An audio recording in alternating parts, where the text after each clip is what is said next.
In the Wabash Valley, you'll find the crossroads of America. This distinction has given News 10 a unique perspective when it comes to covering events that affect our nation.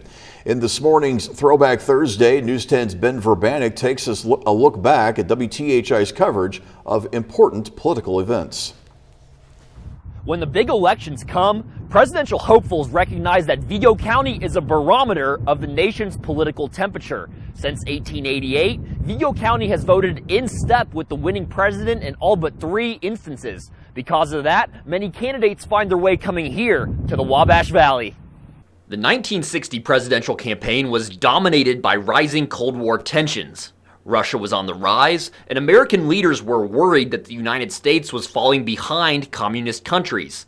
Democrat hopeful John F. Kennedy ran against Republican Vice President Richard Nixon in one of the most important campaigns in United States history. Kennedy began his march across America, and on October 5th, 1960, Kennedy came to Terre Haute. 15,000 people gathered outside of the courthouse to hear Kennedy speak.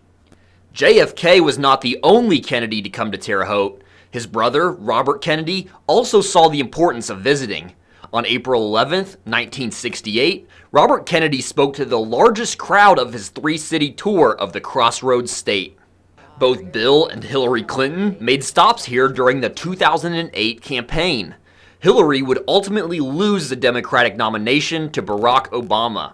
Obama was in the final months of his campaign and knew he needed to appeal to Indiana voters.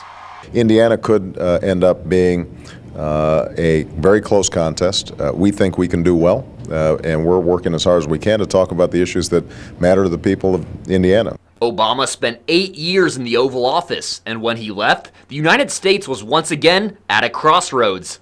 The 2016 election saw Hillary Clinton take on Republican juggernaut Donald Trump.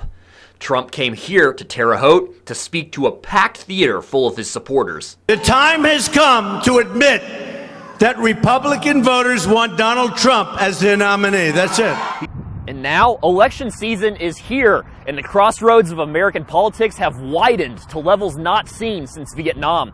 We can't be sure who will be on the presidential ballot for either side, but you can bet that they will consider coming here. And you can bet that we will be here providing coverage you can count on.